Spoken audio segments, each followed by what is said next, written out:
Hello, hello, hello everyone!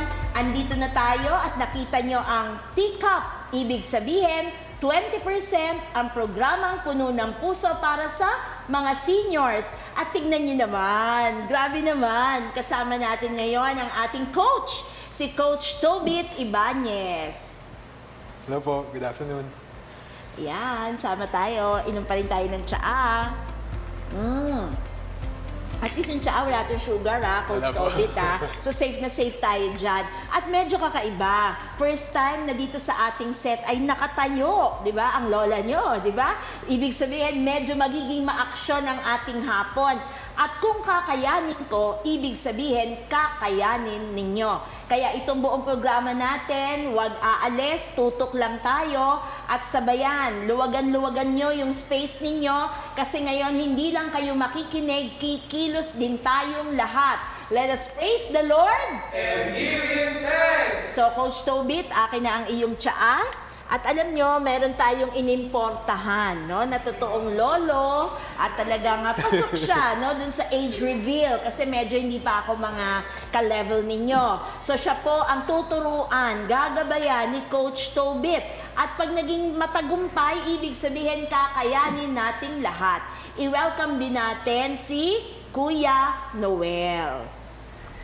Okay, Coach Tobit, take it away. Signan natin kung paano mo mauubos ang calories niyan sa katawan. Sige po, mag-start po muna tayo ng warm-up. So, start muna po tayo sa head rotation po. Tag 8. Ganito. 1, 2, 3, 4, 5, 6, 7, 8. Other side naman po. 1, 2, 3, 4, 5, 6, 7, 8. Shoulders po tayo, tsaka arms. I-warm up lang po natin. Small circle lang muna po.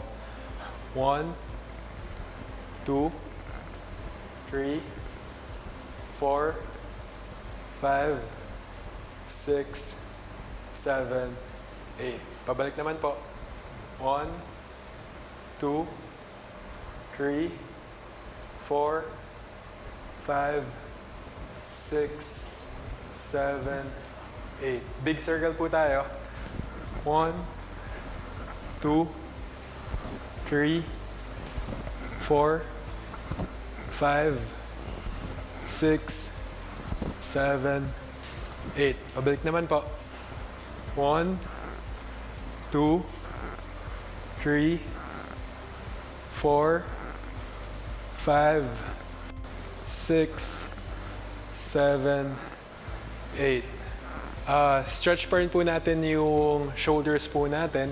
So, ganito po. Box po. Okay.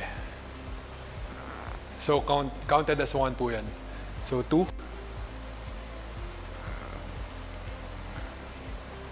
Para po yan sa upper back din po natin.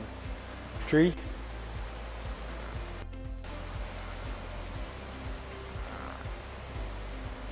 4.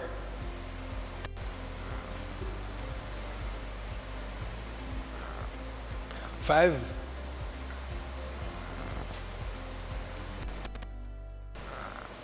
6.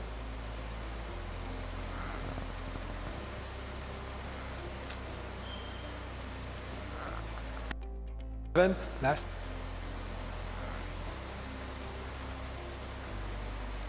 1 last. 8.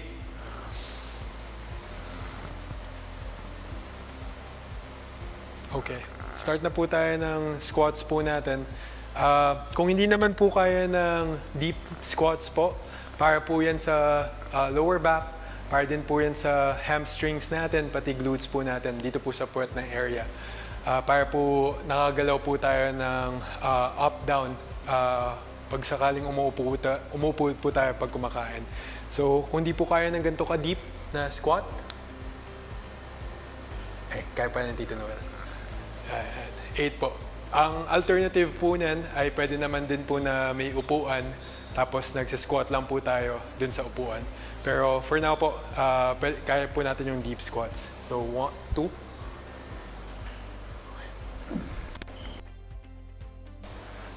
3. 4. 5. That's 3. 6. 7. Last one. 8. Para naman po to sa core natin, sa abs po natin. At the same time, para po sa knees natin. So may tama pa rin po sa legs. So kunin po natin yung left hand po. Tapos iangat lang po natin yung right knee natin. So ganyan lang po yan. Okay? So start po tayo. 1, 2, 3, 4, 5, 6, 7, last one, 8. Other side naman, dito. 1, 2, 3, 4, 5, 6, 7, 8. Kung medyo hinihingal po kayo or napapagod, pwede po yung mag-water break. Next po, parang may hinihila lang po. Para sa lats po or sa upper back, mid back. So squat position po tayo. Tapos parang may hinihila lang po. Okay? So 16 count po natin. Start po tayo. 1, 2, 3, 4, 5, 6, 7, 8, 9, 10, 11, 12, 13, 14, 15, 16. Ayan po. Kaya po natin ng jumping jacks. Sige po.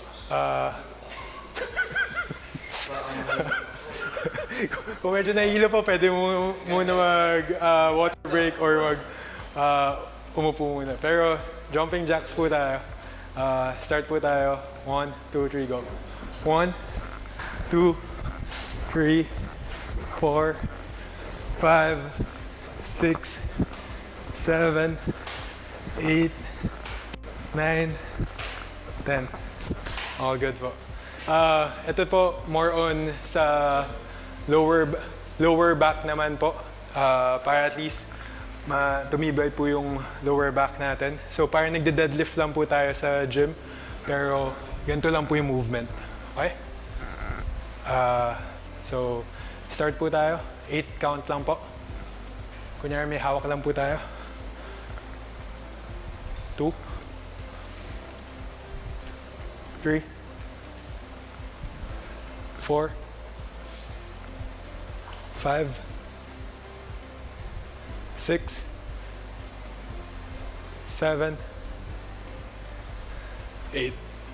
So, I think na workout naman na po natin yung upper body natin and yung lower body natin. Pati arms po, connected naman po dun sa workout natin kanina. So, everyday na routine po, morning, better po sana after ng first meal nyo, magawa po natin yung mga workout na yun. So 4 sets po, tas 8 repetitions lang per workout. So yun po. Let us praise the Lord. And give him thanks. So yan po ay talaga namang dinesign, no, ni Coach Tobit para kayanin ang powers natin. At napansin nyo, meron namang water break na tinawag si Coach Tobit na ibig sabihin hindi naman necessary na tuloy. Siyempre siya kaya niya yun, no? Pero tayo hindi natin kaya yun. So unti-unti. Pero later on, pag nasanay na yung katawan namin, bakit mahalaga yung meron kayong parang sa umpisa? Anong Warm tawag up. dyan? Warm up. Bakit kailangan warm up muna bago didiretso dun sa mga tinuro mo sa amin na exercises? Kasi kailangan po mag-flow ng maayos yung blood natin, mag-regulate po. So, nagsasabi po tayo sa utak natin at saka dun sa muscle na gusto nating i-workout na igagalaw kita or i-exercise kita ngayon na. So, kaya natin kailangan i-warm up yung katawan natin bago sumabak sa mga mas complex na exercise. So, nag-FYI lang tayo. So, I like that. Ibig sabihin, kinakausap pala. Correct. Ino-orient pala yung bawat bahagi ng katawan. So, hindi pala diretso na. Tama na yan. Gusto ko na mapagod agad-agad. Kailangan pala kausapin bawat part of the body para hindi siya nabibiglaanan. Correct. Kaya, paano naman yun, Coach Tobit, nagsisimula pa lang kami May expect ba namin na bukas pagising namin, masakit yung katawan namin? Sa una po, mag-expect po tayo na kahit paano magkakaroon tayo ng muscle sore na tinatawag or DOMS, delayed onset muscle soreness. Usually po yan kapag matagal po tayong nabakante or natenga na walang ginagawa, tapos bigla po tayong mag-workout or mag-exercise. Siyempre mabibigla po yung muscle natin na, ano tong ginagawa mo? Wala to sa routine natin or hindi to na sa regular na ginagawa mo.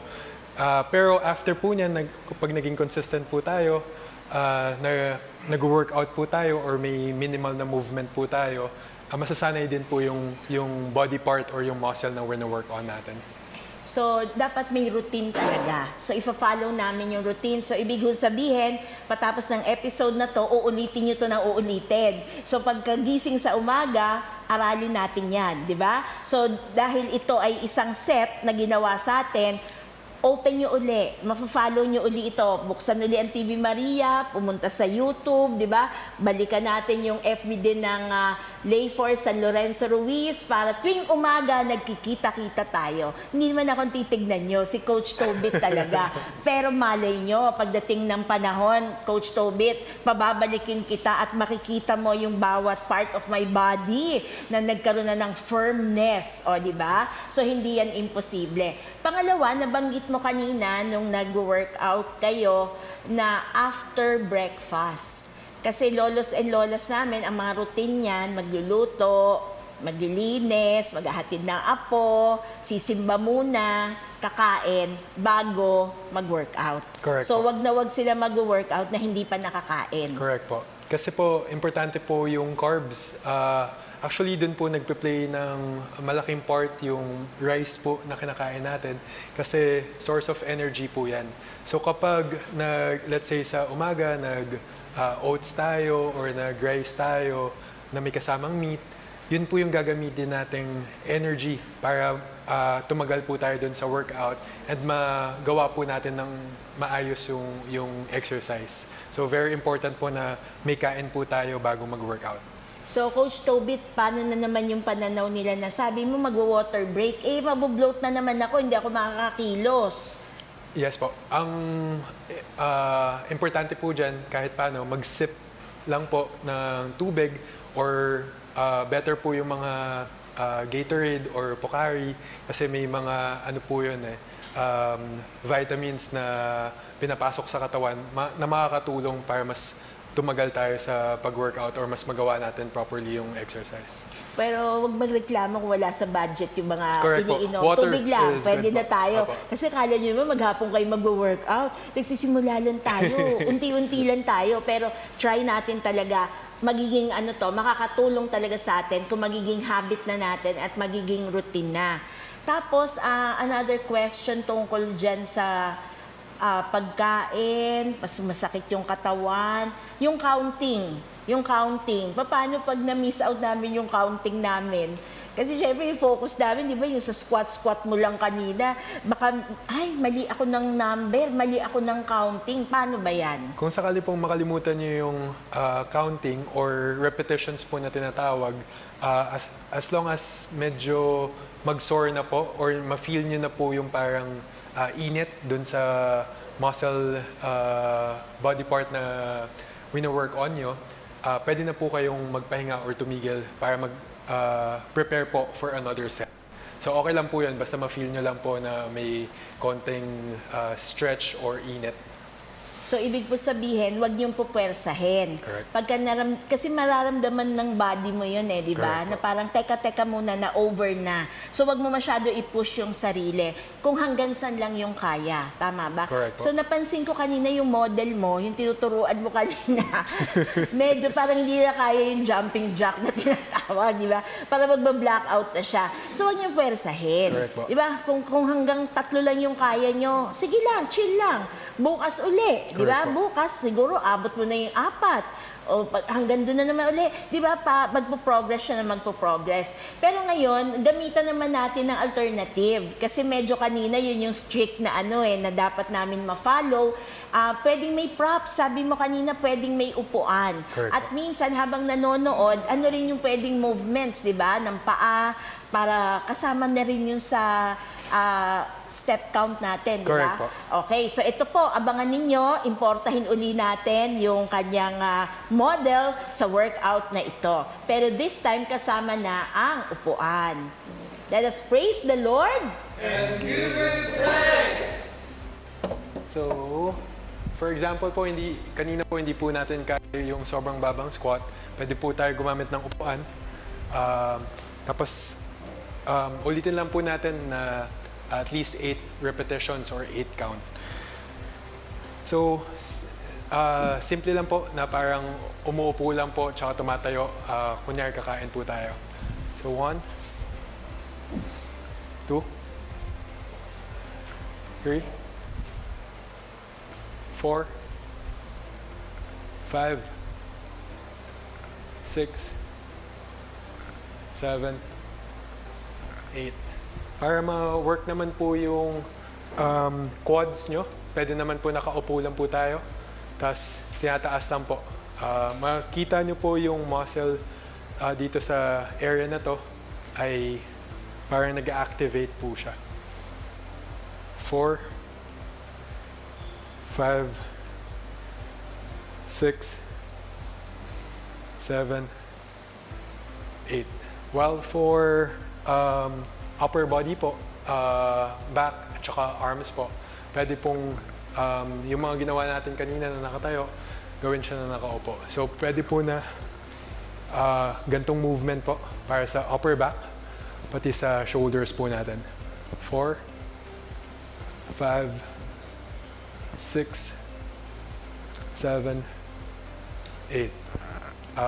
Yung kaninang movement din po ng nakaupo para sa back din po tsaka sa shoulders natin. 2, 3, 4, 5, 6, 7, 8. So, parehas naman po yung results. It's just that mas fino-focus po natin kung pang upper body or kung pang lower body kapag nakaupo po tayo. So, yun po. Let us praise the Lord. And give Him thanks. So, akala natin may lusot tayo, no? Wala pala tayong ikakalusot. Kahit hindi pala kayanin ng powers, laging meron tayong alternative. Ang question ko, Coach Tobit, basihan ba yung pagpapawis? Kasi katulad ko, hindi talaga ako pawisin. So, nag-workout ako, pero minsan yung likod ko lang ang basa, yung mukha ko hindi talaga napapawisan. Gauge ba yon na tumatalab yung aking pag-workout? Not necessary po. Pero mafe-feel nyo naman po na kahit paano nag-activate yung muscle na tinatry nyo pong i-work on. And at the same time, mafe-feel nyo din po yung heart rate nyo po kahit paano mag-i-increase. Pero hindi po sobra.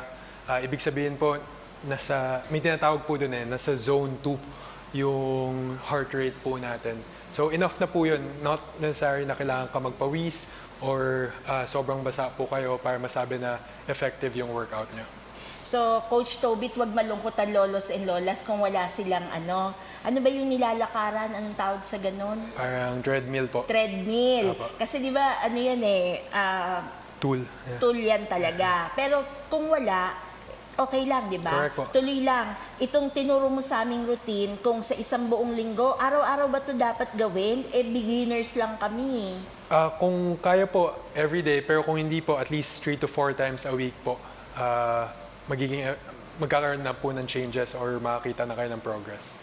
So, palagay ko, lolos and lolas, ang pinakamaganda, idagdag nyo to dun sa routine nyo pag Monday. Kasi nagkikita-kita tayo pag Monday, di ba? 3:30 in the afternoon. Palagay ko ngayon, dadagdagan nyo yung routine, sa umaga pa lang, dapat, sabi niya, maisip ninyo, sabi ni doktora, mamayang hapon, dapat na-record ko kung nakapag-workout ako. So, kasama na yan sa Monday habit ninyo, aside sa 20%, ang programang Puno ng Puso para sa mga seniors. Tapos mahalaga yung sinabi mo dun sa heart rate, heartbeat, di ba? So hindi naman kailangan yung naghihingalo na kami, di ba, Opo. bago kami Di na po healthy titigil, yun. di ba? Huwag kaming aabot doon. Correct. Ang pinupunto lang ni Coach Tobit, yung hindi yung parehas lang ng rate mo na parang wala kang ginawa.